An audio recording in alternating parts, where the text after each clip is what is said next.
What do you want to be when you grow up? A skin doctor. I want to be a veterinarian. I want to be a paleontologist. What's that? A paleontologist. A clinic, like for pets. Oh, like a veterinarian? You guys know what you want to be when you grow up?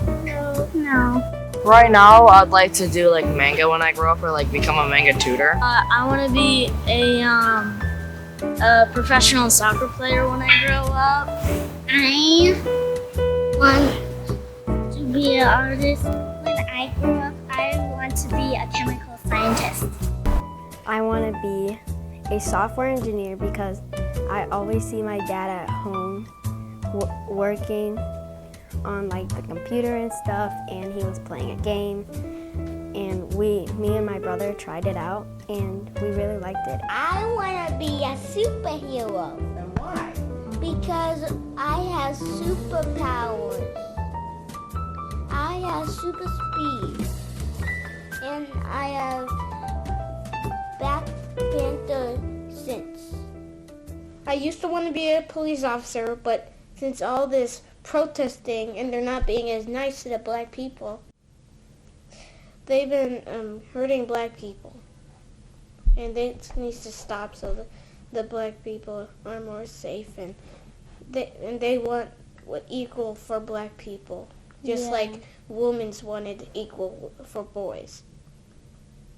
This is Chicago, where I now call home. Its population is 2.7 million, and it's known for its history, food, jazz, and unfortunately, its shootings. And I have 2 black boys, and I don't want them or other black or brown boys or girls to be a statistic, not here or anywhere in the United States. So I decided to conduct some research on the future of our black children, starting here in Chicago. But to know one's future, you must know your past.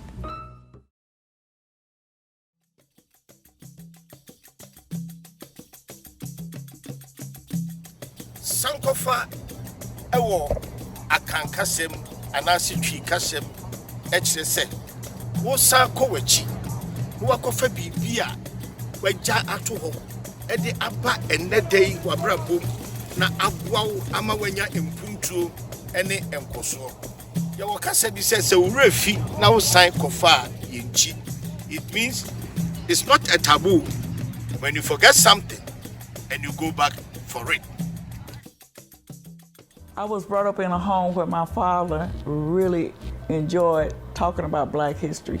I went to a high school where the principal taught us about Black history, things we didn't know, and my dad told us about it from a personal viewpoint as far as his father was born a slave in 1848, June the 10th, and his father's mother, his grandmother, on his paternal grandmother, came from Africa, and my sister Kate had gone to Africa to find out where the ship that brought her to America came from, and she went to the Washington, D.C. archives and looked up, and I think she found the ship that she supposedly had come in on, and they changed her name to Sally.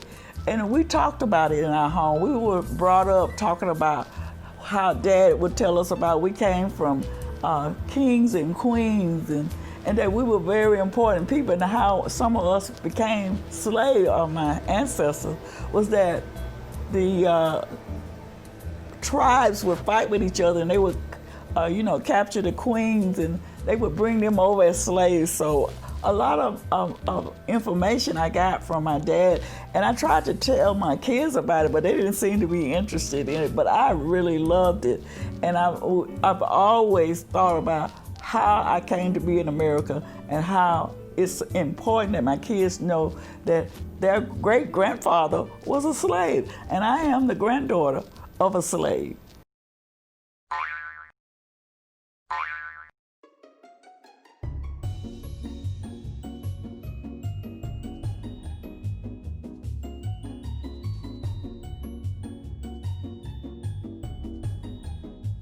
I recognize Martin Luther King Jr.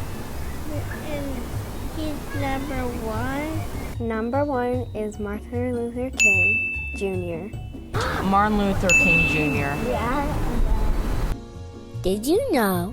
Dr. King lived in Chicago in 1966 to lead the Chicago Freedom Movement, protesting against segregation.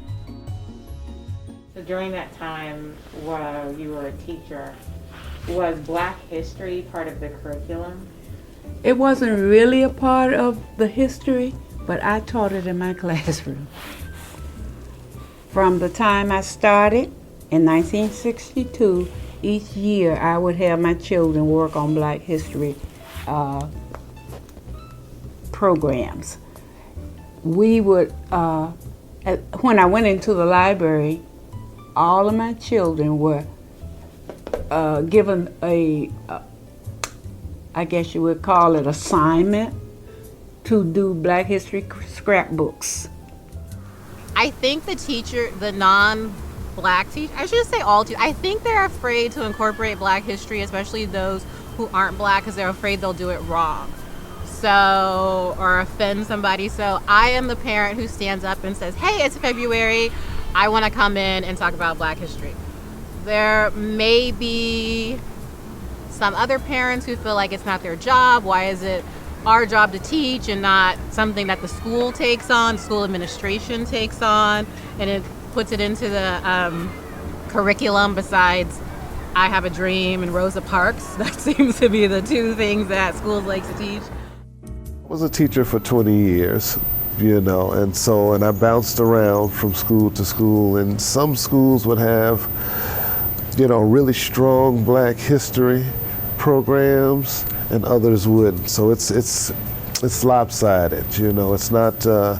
We should have a program that's in all of our schools. It should be one, I think, either written, created where it's an actual course that you have to take. Kind of like when I went to an HBCU, when I got to Morehouse, it was mandatory that you received, 400 years of good, solid, truthful Black history, so that you would know exactly where you come from and things that went down before we got here. So do you remember, during that time, were you taught Black history in the schools? No, it wasn't no Black history, nothing like that. Black history in schools started in 1915 with Dr. Carter G. Woodson and his colleagues here in Chicago. In 1967, Illinois passed a law that history books would include Negroes and other ethnic groups. In 1981, every public school in the state was mandated to teach Black history. In March 2020, amendment to the bill HB 4954 would require all schools in the state of Illinois to teach Black history beyond slavery. But this has not been passed yet.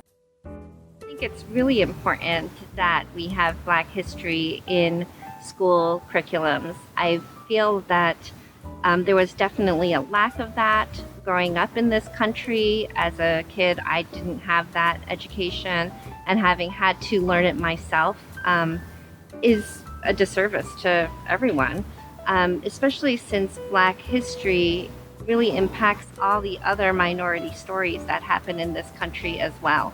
And so the fact that it still isn't incorporated today in many curriculums is really disheartening to me. Growing up in Texas, my understanding of Black history and just history in general is very skewed, and I think that has caused a lot of the problems in our country today. And so I think it's so important to learn about history from everybody's perspective. And Black history, I mean, our whole country being built on slavery is so important to understand, and how that impacts everybody. Did you like the segregated school, or did you prefer the all Black? I didn't know no better then. I didn't know nothing about segregating. I just knew that we were all, I was in the low grade, like second grade, I think. I was before they transferred me. So around what year was that then? That was back in the 30s. 30s? Okay. Do you mind letting everybody know how old you are? 'Cause I'm 95 years old.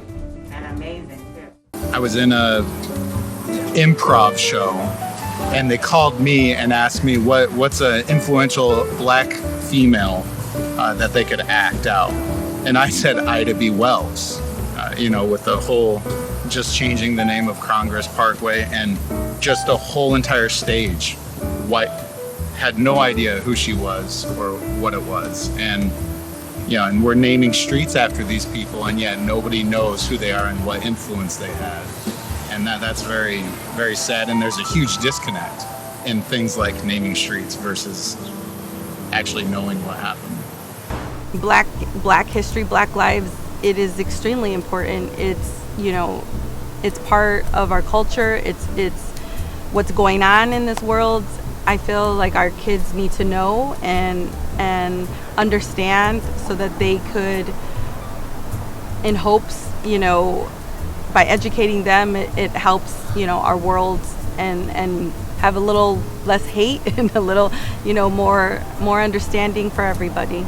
I grew up going down the Mississippi, and I didn't know there was a dining car on the train because my mother fixed me box lunch, and I sat there and ate it.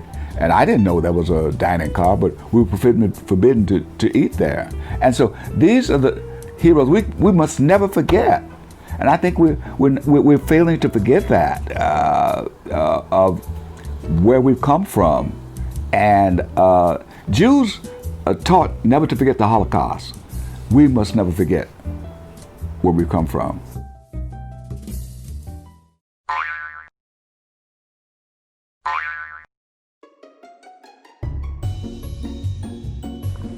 I know President Obama.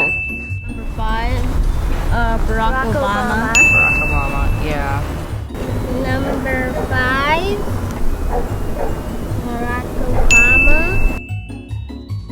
Did you know he was also a community organizer on the south side of Chicago and has a house in Hyde Park? If your parent don't really talk to you about Black history, basically you really don't learn anything, because in the school system they're not teaching that much, from what I understand. My sister is in fact I had 3 sisters who were teachers, and they felt that they didn't get a chance to teach it like it was part of the curriculum, but they would interact and put it into the system themselves. My sister, one sister, she would always have some kind of presentation during February during African American History Month. We're very deliberate, that's right. We're very deliberate in terms of letting them know their history. So a lot of times what we'll get books from the library about Black history, or get about important African American figures, and we'll read to them, discuss, and have topics about it, as well as church activities. We try to involve them in diverse church activities as much as possible. So yeah, so they have a community. So knowing their history is important. Oh, absolutely, absolutely. Okay. We get so many negative images of being Black, or that, you're not gonna reach this, you can't do that. But it's little things. When we stop at the traffic light, I'm like, hey, it's an African American who created this traffic light. I don't always remember names, but I know things like, here's the ice cream scoop, thanks to someone who looks like us. We're scooping ice cream without a spoon. I think for me, I experienced growing up in the inner city in the housing project, and I experienced the impact that had. Like, I chose, to give my life to Christ as an escape. But my older brothers, like, they turned to drugs, they turned to gangs, and one of my brothers was shot and killed in the streets of Chicago. And that's the lifestyle that he got involved in. So me experiencing personally the death of my brother, and I have brothers in prison, incarcerated. So I've experienced personally the effect of what happens in these type of communities. So that's caused me to have passion. So when I'm working with kids, or when I'm working with a client, I see myself and I see my story in a lot of these people. And in Chicago, I just feel like there's whole swaths of the city that get neglected. Like it's like cutting off blood supply to certain parts of, our body. And, without having grocery stores, without having good education, like our education system, I don't think is great here. The funding going from neighborhood to neighborhood rather than sharing Chicago public education as one district, I think that could help a lot in kind of making things be different. Do these schools that you work in get the same type of resources that other schools in Chicago receive? It's a disparity. That's one of the reasons why I was lucky to get the position, and I chose the position so that I could fight and make sure that the South Side schools and the lower income schools got as much technology as possible so that they could compete with some of the other schools that have bigger budgets and a lot more resources than we do. Being successful? Little by little, year by year, it's getting better, but it's been a struggle. When I enrolled in my graduate program for my doctoral degree, I'm now a doctoral candidate. And one of the things that I had to do, I had to resign from my full-time position and work part-time. So I started subbing at different schools. One of the things that I realized with going to different schools on the south side of Chicago, which I have been to more than 25 schools, the issue is there are no full-time social workers. The guidance counselors are shared between schools. We do not have nursing. We do not have libraries. We do not even have gym teachers. A lot of our schools were filled with substitute teachers. A lot of our reading schools for students that are in reading program or science programs were filled with long-term service substitute teachers because we do not have the funding to hire qualified and appropriate teachers on the south side of Chicago. You can go into this school system and you'll see a lack of resources. Like my first day at one of these schools, there were ants all over the floor, and I'm talking about a fourth grade class. There were ants all over the floor, and they had no air conditioning. And it was super hot outside, and the computers were outdated. I mean, it's just so much. And then you go to other areas where it's not us, and they have state-of-the-art everything. So a lot of us, we're isolated, and then the resources are taken out. I think we should put faith in public schools, fund them appropriately, not assume they're going to fail, and we would see a lot more across the board positive numbers. I think it oftentimes comes down to money. I think the thing that's kind of pervasive in Chicago because of the segregated nature of the city, there still be discriminatory practices there. Not as much gang violence, but still with the schooling system, it's all about testing. So if you can't get into a certain school or you don't test high enough, you can't get into the schools that have the best resources. So whether it's south side, north side, west side, you still facing an uphill battle. Like in this area, there's so many programs that were started in this area to address the systemic issue. But then these are grant funded programs. So now you need private funders, or you need the government or the city to feed into these programs. So that's another issue, because when I was a therapist, our grant we didn't get the grant. So I'm going into homes, I'm providing mental health services, I'm helping family, I'm doing family counseling, I'm meeting with children, I'm meeting with parents, and then our grant was pulled. So guess what happened? They pulled us out.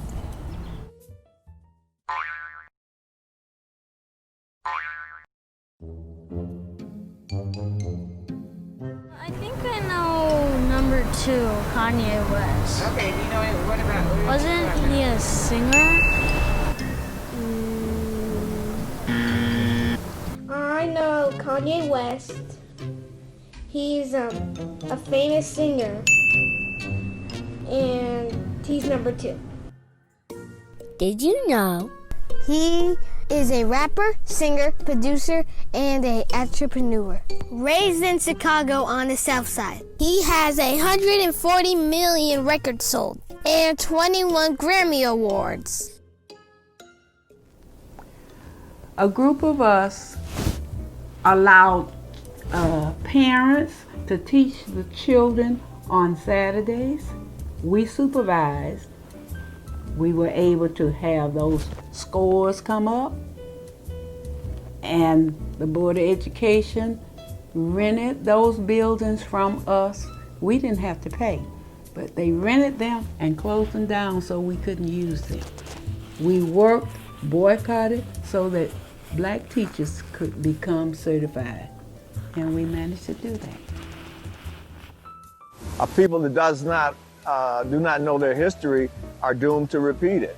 I don't know who, was it W.E.B. Du Bois or Frederick Douglass, who was one of my heroes, said that, but we have to keep our history in mind and know that slavery existed and know what our parents went through and our grandparents, and that those were some horrible times that we don't ever want to see repeated again.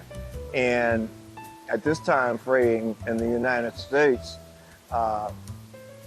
with Trump in office, it's almost like having a fascist dictator trying to shape the future of mankind, which he cannot do. They need to know their own history. I feel like that's why it's constantly repeating itself, because it's the wrong history that's taught in the school. And they need to rewrite the history books with the honest truth, because there's a lot of untruthful things that are out there. We had little segments of history that were taught to us, but it was like when slavery was introduced to me, it was introduced to me from a white professor, or from a white, I guess a high school teacher, and he immediately began to discredit the idea that slaves had even been mistreated, and created analogies of slaves to farm equipment. And so, like, just having grown up with it being so segregated even in my curriculum and discrediting, I would really like to see that more integrated and more natural and more of a continuing conversation, so there's not that confusion and that disruption for my children of trying to make sense of the world, ultimately from just an all-white perspective. The building of America was done on the back of black people. You know, in Washington, D.C., a lot of those paved streets, slaves paved those streets down on their hands and knees. They did that. And they helped build the railroad. They did a lot of work around here in America. And it's important because we are part of the fabric of America becoming what it is today. If we don't come to recognize what happened to us as a people here in the United States, and in spite of all that, we made it. We survived. Adapt and survive. We survived. How did they do it? You can do it too, in spite of what's going on around us. I think history has an important factor in what we've been through, and you can't deny the history of what we came from and how we got here. You know, we didn't just migrate willingly for a better life or to start our own business and to raise our family in a good country. We were forced, violently taken from our tribes. Like, we wasn't like there, and like I did my genealogy, and I'm like 80% Congo, you know, and a lot of us came from kings and queens. Migration, I like to situate it in the context of the broader things that are happening during that historical period. You know, Reconstruction has ended. You have issues associated with, essentially what the government betrays its citizens by no longer enforcing the relevance of those amendments. And so in the context of that, a range of things sort of occur. And part of that is very real restrictions on people's ability to move around. That was so significant. And sir, it was situated around race and the economics of sharecropping playing into that, no question. Well, that's the reason why you want to keep people immobile. So to hold people and keep them from moving was a thing. So the idea of migration, which, it had some spurts, I should say. You know, it didn't just start with the beginning of the 20th century. If you think about people like Pap Singleton going back to the 1870s, there were people already moving around. There was already a conversation that had been going on prior to the Civil War, as a matter of fact, around just mobility. And I like to situate the migration in the context of that, because really, even by the 20th century, what you have is a lot of mobility. See, I was brought up in, I didn't know nothing about the South because Mama was born in Alabama and Dad in Mississippi, but when my dad asked her to marry him, she said, get me out of here and I'll marry you. That was Alabama. She didn't want to be down there then. And she never went back and never took us back.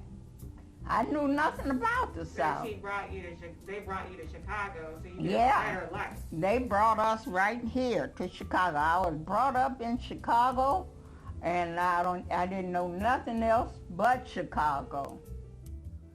I came to the city basically for employment, and coming here was the first time I had ever actually been confronted by whites throwing rocks at me at Rainbow Beach. I was shocked, but they chased us away from the beach. So when you moved here, When I moved here. So when you first moved here, with the area that you're living in currently that we're at now, the house, was this a predominantly black neighborhood? Yes, it was. Okay.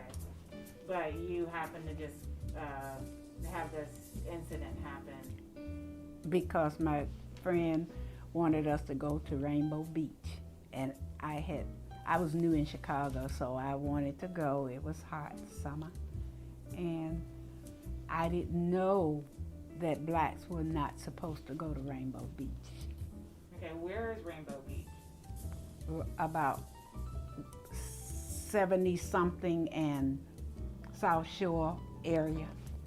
So when you went there, they threw rocks at you, and then what happened? And hit us, yes. And you left? We left, yeah. And was there any police officers there? No. And we used what they call the jitney service, which was a black-owned cabs, privately owned, and they ran up and down King Drive, but at that time it was known as South Parkway. Before Martin Luther King's assassination, and they renamed South Park to King Drive in honor of Martin Luther King. And the jitneys were a very convenient service for blacks at that time because we could ride for 50 cents. Sometimes for a kid it was only a quarter. And they had jump seats. It would seat 7 people inside the back of the cab. And you could ride all the way from 87th Street on the south to 31st Street on the north, up and down King Drive.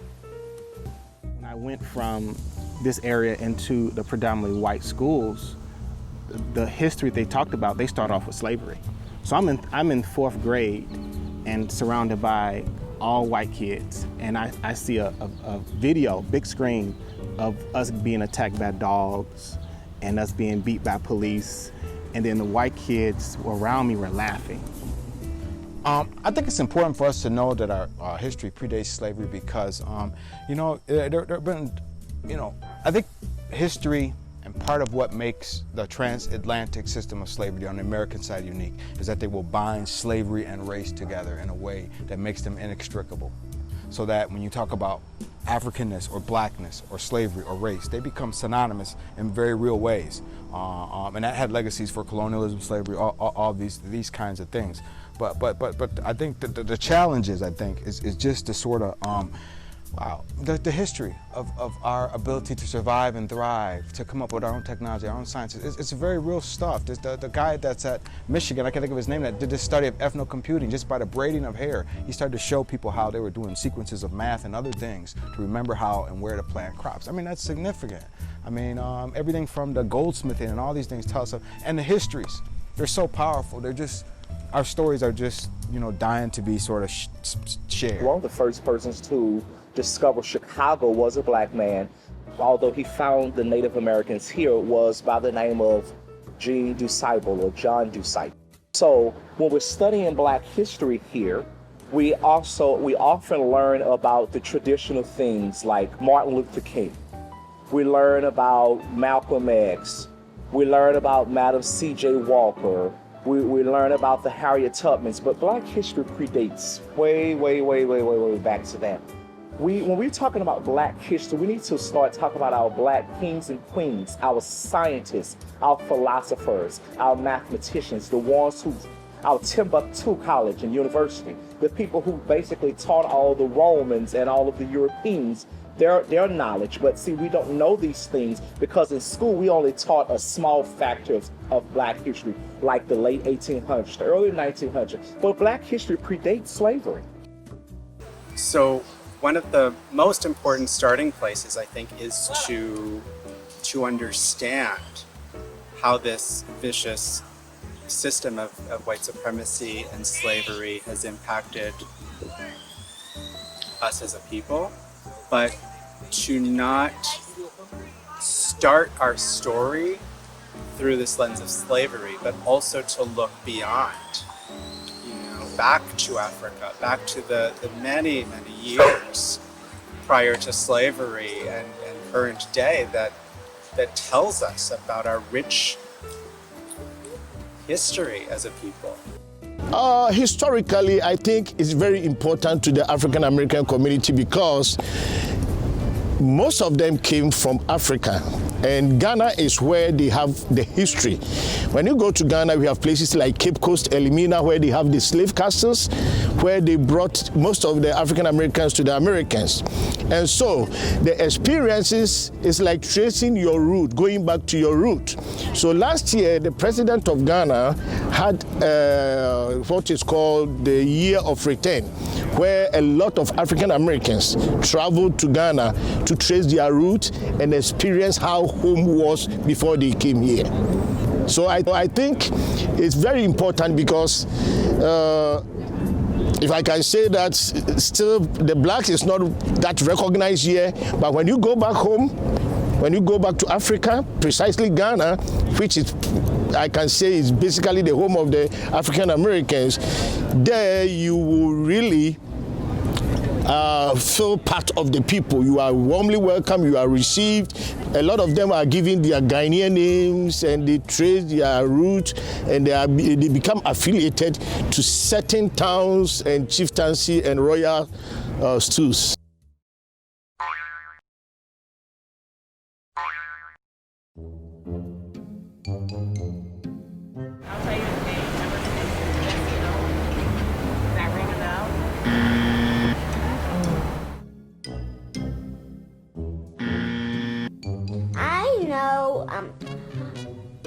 Jesse Owens, he's the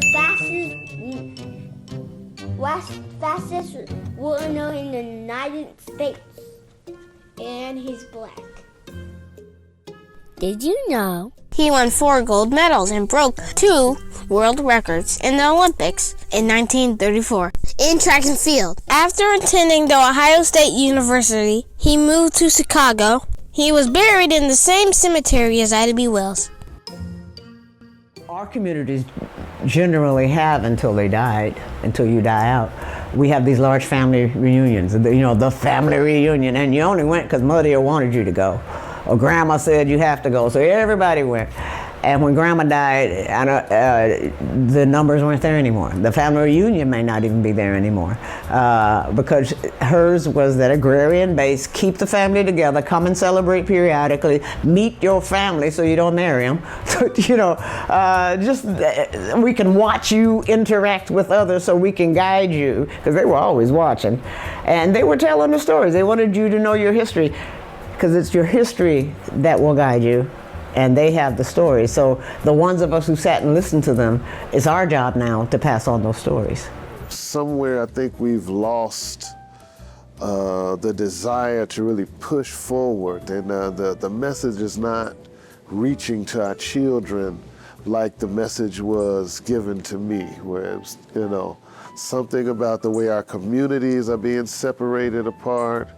We don't band together as a community like we used to.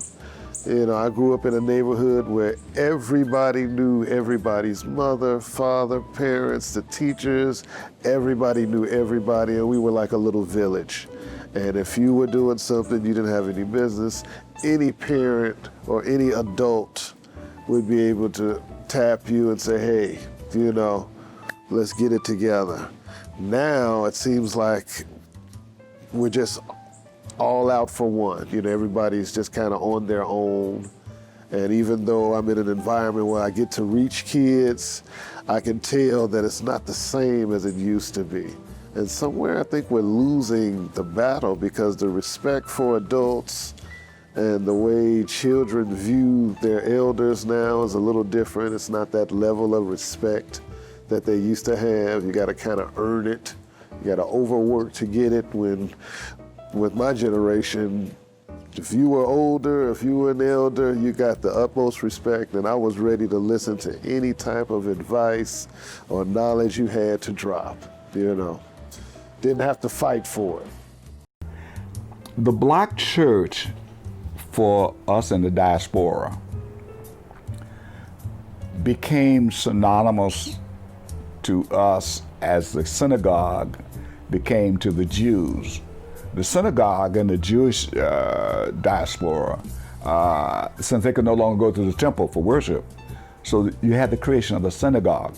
And the synagogue was more than just a place of worship, but it was the institution of learning and where the scriptures were taught and they would gather and have discussion. So the Black church, in many respects, became our repository of our emerging culture of who we were as Black people in America. And it gave birth to many things. Gospel music, gave birth to even the blues, and gave birth to our style of preaching. So it was also, the Black church was community. There was a community, there was family, and there was a Black church, and they all kind of run simultaneously. It's ironic that slaves would be taken to the white churches and made to sit in the balcony, but on their own, they began to have what's called brush arbor meetings, or they would go off somewhere, have their own type of worship, which was different from the slave masters' worship. And of course, for them, the Bible took on a different meaning as they read it, as opposed to what they heard in the white churches. So Moses, instead of freeing the Israelites, Moses became a emancipator. And so when we hear songs, "Go down Moses, tell old Pharaoh to let my people go," you know. So we were able to extrapolate from the scriptures that they heard in the white churches, but then apply it to our situation, and as Blacks and as slaves, our ancestors were able to do that and pass it on. My church, ever since I've been going to the church, my pastor always during the month of February, he always, every Sunday, we have some person from our history, African American history, and we make a presentation about it. In fact, one Sunday he had a surprise guest, which was one of our Tuskegee Airmen came and talked about being a Tuskegee Airman. That was so interesting to me. I really, really enjoyed that. I work with some programs where we provided group counseling services, and because of the support that we provide, and we talk about, you know, becoming a man and what's a man and when does a boy become a man, and we provide mentorship, we provide counseling, and we build a relationship. So it's almost like we fill in that gap where the father's not in the home. We fill in that gap to mentor, and the statistics of them going to college increase. The statistics of them not dropping out increase. There's actually a study by, I think, the University of Chicago, that on our program that the rates went up when they got the support that they needed.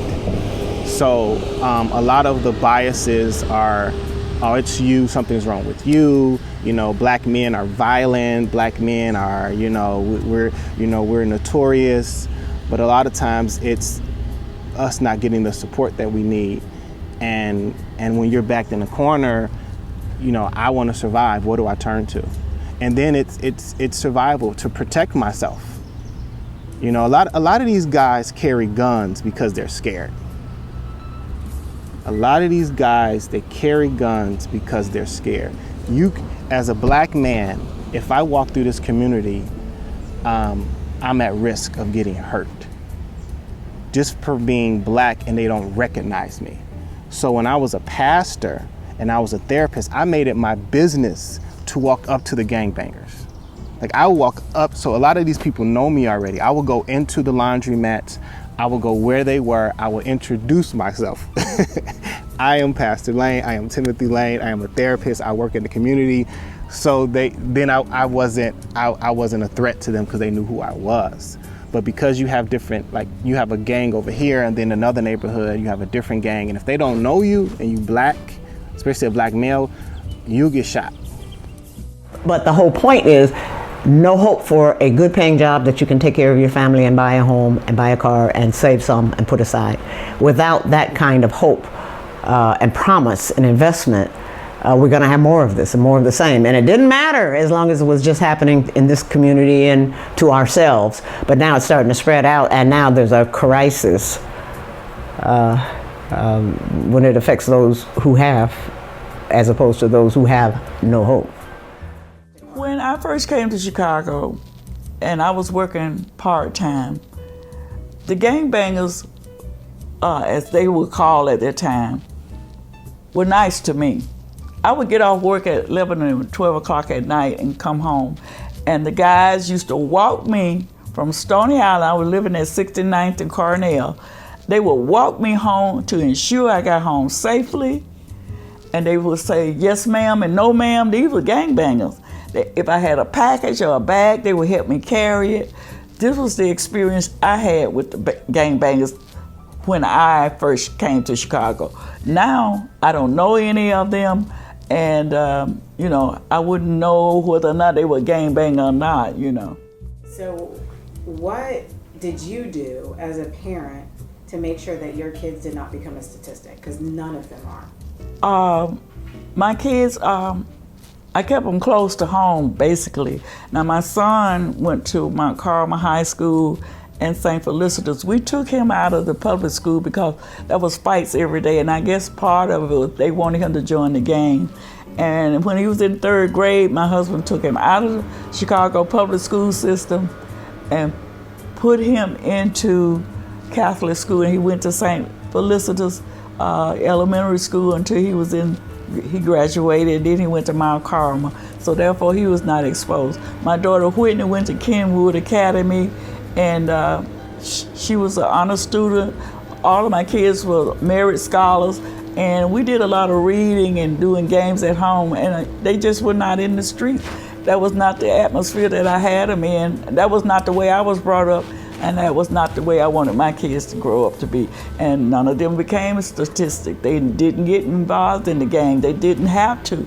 They had a gang here. It was so many in my family. We were a gang. First, I grew up in a house that was really heavy on education, so there was no such thing as, what are you doing after high school? It was, you go to college, just like after junior high or middle school was high school, so I didn't really have the option and couldn't consider anything else. And I'm teaching my daughters the same way, that you are expected to go to college. As far as the other things that are based on morals, such as teen pregnancy or crime, I hope I am a good example. I know friends at some point will have a bigger influence on her life, but I hope that she sees the path that I took and that she'll want to follow in behind that path. The main thing I think we can do for our children to make sure they don't become a statistic in the city is to understand who they are, understand the history of our people and the positive things that we've contributed to society, be mindful of people's opinions of us and some of the negativity that people associate with black males. One of the main things I try and stress with my sons, though, is to be patient and understanding and thoughtful. We don't have the privilege of responding quickly out of anger or rage, especially not in the city. So we have to be mindful of every interaction we have with anyone. It's not like anybody did anything wrong to become a statistic in the first place. Like, all those parents love their kids just as much as we love our kids. I think there's a lot to do with the government and who we elect. I think that it starts with that.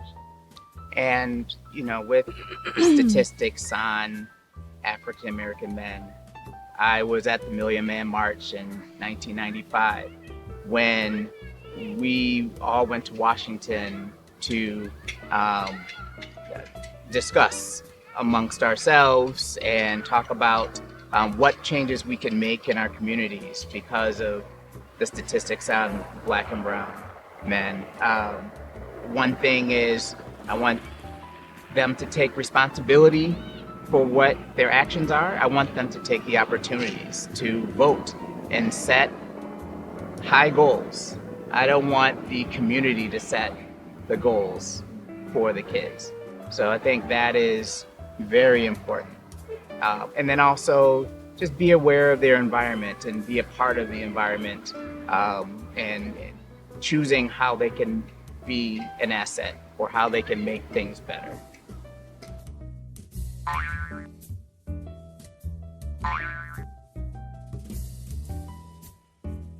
Number 4, I'm pretty sure has her name. It starts with or ends with Marshall.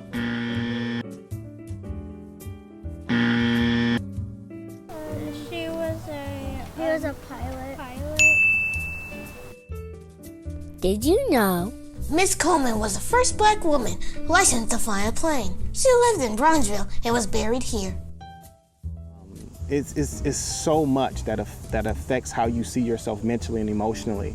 And then because of that trauma, how do you respond to that pain that's not being treated? Most of the time it's anger. Most of the time it's you imploding or exploding. You going into depression and suicide, or risky behaviors, or you exploding and hurting someone because you're hurting. I think the solution is treatment. The solution is treatment and having resources to address the issue. It's not the what, it's the why. So we look at what they're doing. Oh, look at that kid, he's so bad. Look at it. But why is he doing it? What is that? Oh, his father's not in the home. His father's in prison, and his mother has a mental health issue, and they don't have any. So it's not the what, it's the why. I think that modern day psychology and social work has its roots in a Eurocentric model of healing, right? And so there's part of that is that the system itself, like many other systems, the criminal justice system and the educational system, all of it has its roots in an inherently Eurocentric white supremacist model. And so I think our field, as a field of mental health, we're grappling with that, and we're trying to adjust and change and integrate more a broader sense of what it means to heal from not only a Eurocentric perspective, but an Afrocentric perspective, indigenous, model of healing as well. How do we integrate that into our way of healing? So I think that's part of it. I also think that there's a really real history around the healthcare system being very discriminatory, and the research field about being very discriminatory around Black populations in the Americas. And so there's that adaptive response. This is not a safe situation for me. But of course, that current way of being doesn't always serve people well in if they do need help for depression or anxiety. We're also seeing the field of mental health still being very, in terms of the providers, the range of providers available. There's still a huge disparity in terms of the numbers of Black psychologists or psychologists of color, for instance. And so that can also impact one's hesitant to seek services and help. Only 1 in 3 Black Americans who need mental health care receive it. Black Americans are 20% more likely to experience mental health problems than the general population. There's a study called the ACER study, the Adverse Childhood Experiences, and basically it's a questionnaire about how much trauma have you experienced in your life, and they project basically based on that study. They've shown that kids who grew up with like absentee fathers, they grew up with drug addiction, they grew up in hostile communities, they're more likely when they grow up to drop out of school. Teen pregnancy is high. They're more likely to get incarcerated. So there's a study that's shown the more you have different traumatic experiences in your life, then the less likely you are to succeed as an adult. So when our body encounters stress, our adrenal glands, which are by our kidneys actually, they release stress hormones called like cortisol. Those stress hormones actually go to our brain and impact our brain's messaging to the rest of our bodies. And so really what it's doing is it's gearing our bodies up for more survival-oriented functioning, right? So we're gearing our muscles up for maybe fighting a threat or being more sort of hypersensitive to potential stressors or threats in our environment. And in the actual moment of stress, that can be very helpful for us. But the problem with multi-generational trauma and chronic stress is that never gets turned off, right? So we're constantly, those people that are living in systemic oppression, we all are living in systemic oppression as people of color and Black people, that never gets turned off. We're in a constant state of survival and stress management. There's the debate about within the Chicago Public Schools, the police officers in schools. So do you believe that police officers should be in schools? And what about counselors and what about nurses? When I started, and that was 25 years ago, you had everything. You had maybe, depending on the number of children per school, if you had 1,000, 1,500 children, you may have had 3 or 4 police officers that had an office, and they patrolled the halls along with security. And then you also had an office full of counselors, like a counselor per grade level, and maybe 2 or 3 nurses.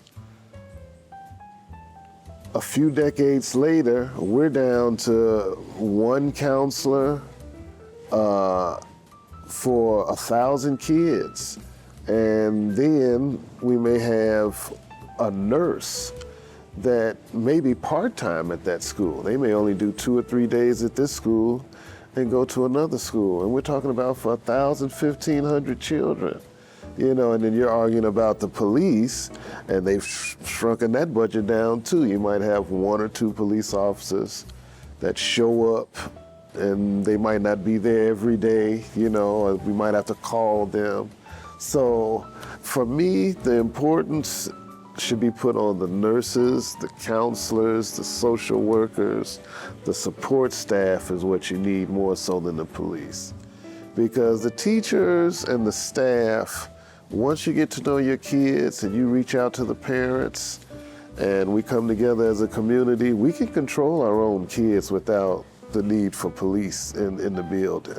It might be helpful for them to have a presence in the surrounding community when they're leaving and coming, but as far as them just being inside the school, I don't know. That's always seemed to be a really cush job. I spent a little time as a disciplinarian, and so during that time, and this was years ago, police were allowed to actually arrest children and, take them out of the building, and to me that was just ridiculous. Can you imagine being a high schooler and just dealing with, or even younger than that, and dealing with everything that you were dealing with growing up and finding yourself and coming to understand yourself, and maybe you have like a bad day, or like you have stuff going on at home and you act out a lot, And the way in which that is handled is a police officer comes in and forces you out, or even just like the optics of that and like how police are looked at in society, especially right now. And you are, you know, you're technically your first arrest is like when you're 13 or 14 and you're having a bad day in school. The trauma, it just can't be overstated how much trauma that is. I mean, even just getting in trouble at school can be traumatic. But Lord, to have it on your adult record, to have it, things that you're involved with the police never go away, really. And in order for schools to be a safe space, you have to allow for kids to mess up. So I would say this: counselors cannot do police work. Counselors can counsel. Counselors are citizens. Counselors don't come to work to have to potentially fight. They give advice, they assess, they make a recommendation, but they still need help. And I'm gonna compare it to this. The United States does not exist without an army, without a military. There is no way schools will function in this climate without police. That does not mean you don't sculpt the role and make it very clear on what is and what isn't. So then that way the parties involved, hey, the police department representation, CPS, maybe the mayor's office, city council, whoever, the alderman, whatever, whoever's involved in that whole decision is clear. So there is no, well, they said this. No, this is what it is. This is the role. Anything that comes from an unqualified voice as a complaint as to what is, this body that sculpted those measures needs to shut it down. Not so that way it's not skewed in the media with perceptions and misconceptions, which is aimed at the police. No, this is the police's role. They acted within their role, and the role is not for people to like or dislike. It's not to be pretty or ugly. It's to be what's necessary and proportional to the situation. And sometimes it's gonna look ugly. It may look very ugly, but the precursor to that ugliness was an action that took you to that point. If you got one kid, say they got a knife, say they got a gun, you have a limited window to de-escalate that situation, right? You have to reassess, and especially if they've already harmed some people. If they haven't harmed some people and you got it contained, okay, you got a little bit of time. Maybe keep talking to them. There's so many situations that you have to weigh in. No one is exactly the same. You don't know that kid's background. You don't know what trauma they've been into. You don't know their ethnicity. They got one parent, two parents. What's their socioeconomic thing? Do they have a mental disability? What is it? You train people, you train your faculty, and you can have security staff. I think they need to be substantially different from police. Obviously, they wouldn't have arresting capacity, but you need to train them in a way that's gentler, for it to be a significant difference. But it should all be internal. There should be no cops in schools, because you don't know what students have seen cops do to family members of them. There's just so many stories of, I just don't see how people can think of cops as just safe.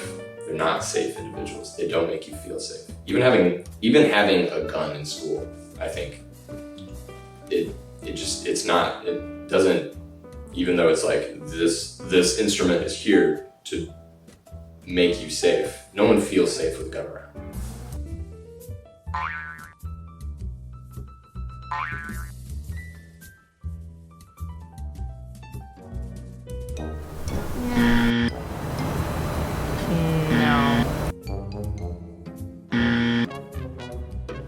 Did you know Miss Wells started the first black kindergarten in Chicago. She was a journalist, an activist who led an anti-lynching crusade. She also lived in Bronzeville.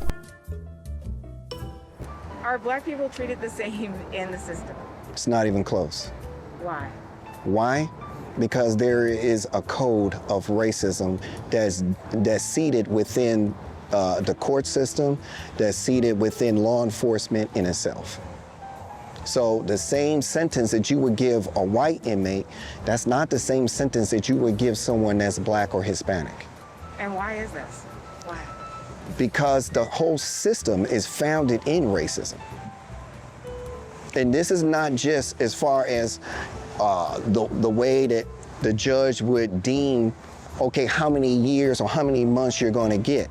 The whole system is corrupt as such, as well as this goes on with inmates being beaten up by law enforcement, not just Cook County Sheriff Department, but Chicago Police, Illinois State Police, and things like that. I know this for a fact because whenever you get arrested and you go to Chicago Police, the Chicago Police Department has to give us the person that's arrested so they can stay in court. So when I see some of these inmates or detainees, they have been abused, beaten up, broken, their eyes have been blackened and things like that. And I have to tell them the sheriff department will not accept them. They need to go to the hospital. And I need to get a release from the hospital saying that they can stay in court. And I turn them right around and they have to take them. Legally, by law, they have to take them to the hospital because the Chicago police refuse to take care of them, to take care of their medical, to take care of them medically. Oh! Oh! Look what this boy. Oh! Oh! Slammed his head on. He picking his phone up. Make him put the man's phone down. For nothing. Last year, 565 people were murdered in Chicago. During the first weekend of August 2019, 7 people were murdered and 52 were wounded in 32 shootings in Chicago. And recently they had 78 shootings over a weekend spree and 3 people killed. It's embarrassing to us as a nation. All over the world, they're talking about Chicago. Afghanistan is a safe place by comparison. It's true. Under this administration, we're once again standing up for law enforcement.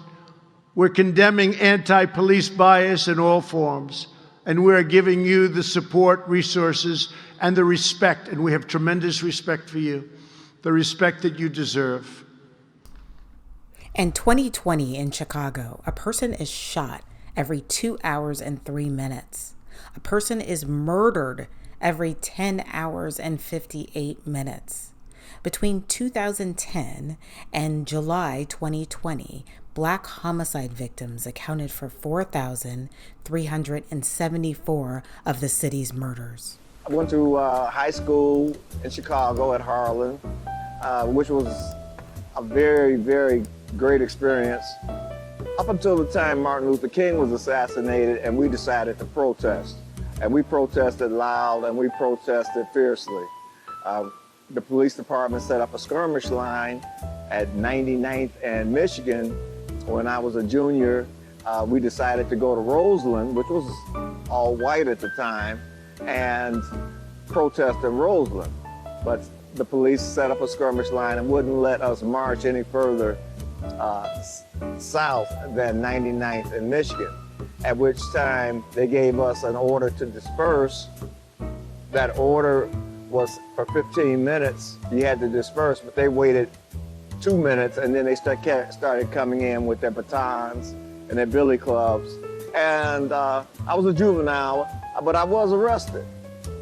And I was hit on the head with a billy club by a police officer that I felt it was undue because I didn't do anything wrong. I was on a public right-of-way, and I can empathize with the movement that is going on here today with Black Lives Matter, especially after the killing of George Floyd, because we need voices in the community to stand up to the systemic racism that's been going on for years, the redlining for real estate, the discrimination with the banks, the discrimination in housing, discrimination in employment.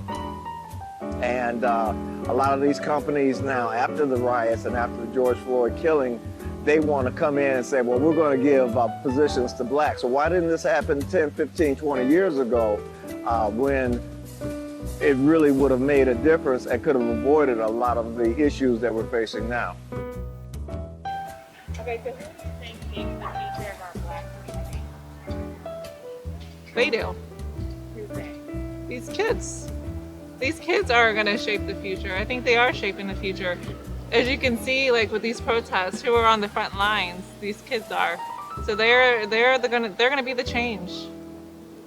They're gonna be the change. There's three aspects that I feel, and one is the churches, the school system, and the parenting. I would advise them to stay in school. Stay in school, get that bachelor's degree, get the master's degree, get the doctorate degree, and be active in your community, and most importantly, go out and vote. It's incumbent upon those of us who are in positions of leadership to do the best we can to pass on or to remind our children, this is who you are, this is who you are, this is what you are. In the church, we were taught to behave, we were taught certain cultural traditions, and when that no longer takes place, we're living in a vacuum.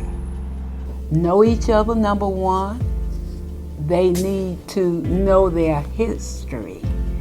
So many of them, I don't know if they are ashamed of the history, but they need to know from where they came so that they can know where they're going. And how can they do that? By coming together, by voting, by doing whatever to make Black Lives Matter.